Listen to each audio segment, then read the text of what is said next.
जय माता दी मित्रों, आपका बहुत बहुत स्वागत है मेरे चैनल मेरी प्यारी कालका माँ में।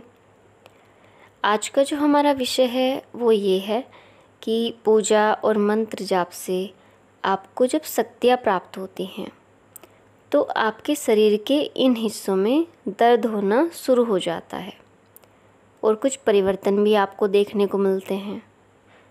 मित्रों, जब आप लगातार पूजा और जाप करते हो तो दैवीय शक्तियाँ आपके ऊपर प्रभाव दिखाना शुरू कर देती हैं और आपके शरीर के कुछ हिस्सों में फिर दर्द रहना शुरू हो जाता है, क्योंकि जब कोई भी शक्ति आती है तो वो आपके मूलाधार चक्र पर बैठती है, जिसके पश्चात आपके शरीर में परिवर्तन शुरू हो जाते हैं। शरीर के कुछ हिस्सों में दर्द भी रहना शुरू हो जाता है। एक अजीब सा एहसास आपको होना शुरू हो जाता है। आप स्वयं भी नहीं पहचान पाते कि आपके साथ हो क्या रहा है। दवाई भी आप लेते हो लेकिन दर्द नहीं रुकता है। फिर वे शक्तियाँ आपको संकेत देना शुरू कर देती हैं और आपको समझ जाना चाहिए कि शक्तियाँ आपके पास आ चुकी हैं और आपको अब अपनी पूजा का समय बढ़ा देना चाहिए। भोग का जो समय था आप जितने अंतर पर देते थे उसे कम कर देना चाहिए। यानी आप यदि साल भर में माता या अपने इष्ट को भोग देते थे तो अब आप महीने में आप हर महीने भोग दीजिए। इससे उनकी कृपा का स्तर बढ़ता है और आगे भी बढ़ता जाएगा।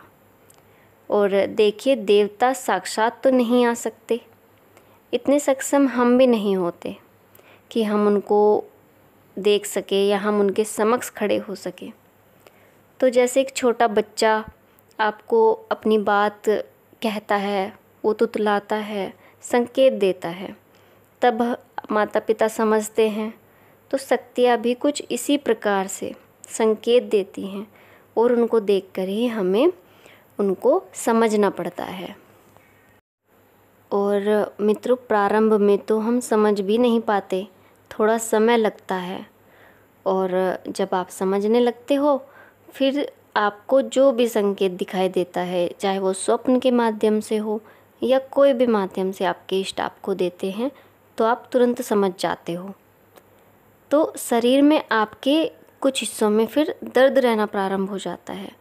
तो वे क्या हैं? देखिए, सबसे पहले तो आपको अपने माथे पर खिंचाव होना महसूस होता है।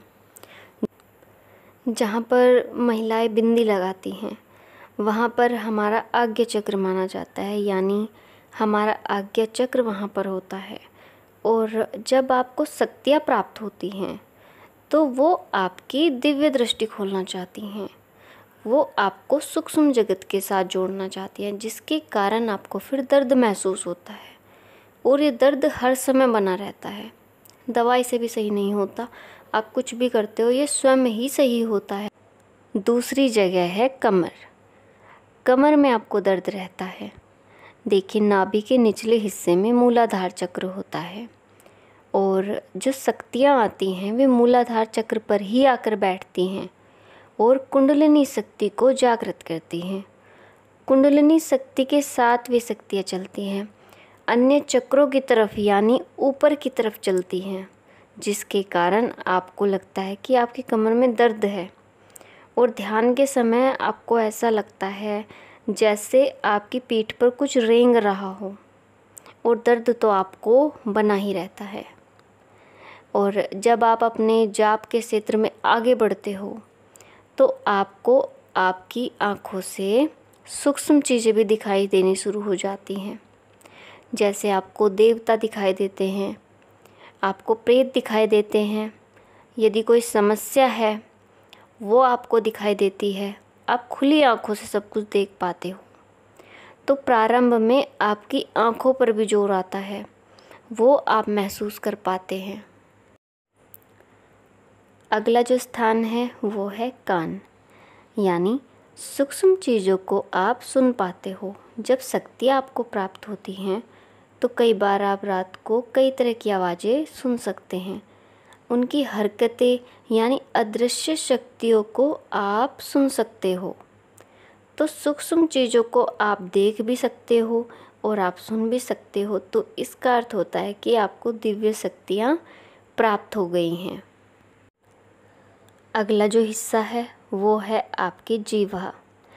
आपकी जीवा सिद्ध हो जाती है, आपकी वाणी सिद्ध होने लगती है, वचन आपके सिद्ध होने लगते हैं, यानी आप जो कहते हो वो सत्य हो जाता है। तो ऐसे व्यक्तियों को बहुत ज़्यादा सोच समझ कर बोलना चाहिए। और जो सिद्ध साधक होते हैं वो कभी भी ज़्यादा नहीं बोलते, क्योंकि यदि उन्होंने आवेश में आकर कुछ गलत कह दिया और वो सत्य हो जाता है, किसी का बुरा हो जाता है उनके क्रोधवश, तो उनके वे भागीदार होते हैं, उनके पुण्य नष्ट हो जाते हैं और पाप के भागीदार वो बन जाते हैं।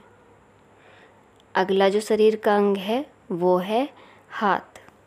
यानी जब शक्ति आपको प्राप्त होती है तो वो ऊर्जा आपके शरीर में बहती है, और हाथ आपके ऐसे होते हैं कि जिनका प्रभाव आप देख सकते हो। आपने देखा होगा जो सिद्ध व्यक्ति हैं वो किसी साधारण व्यक्ति के सिर पर हाथ रख देते हैं, और यदि कोई प्रेत बाधा से परेशान हैं तो जब वे उस व्यक्ति के सर पर हाथ रख देते हैं तो उसी समय प्रेत हाजिर हो जाता है और फिर उसको मार पड़नी प्रारंभ हो जाती है, जिससे वो उस समस्या से मुक्त हो जाते हैं। तो ये सब शक्तियाँ साधक को प्राप्त होती हैं, और कुछ समस्याएं यानी दर्द उनको झेलने पड़ते हैं, लेकिन ये कुछ समय के लिए ही होते हैं, ये कुछ समय के बाद खुद ही ठीक हो जाते हैं।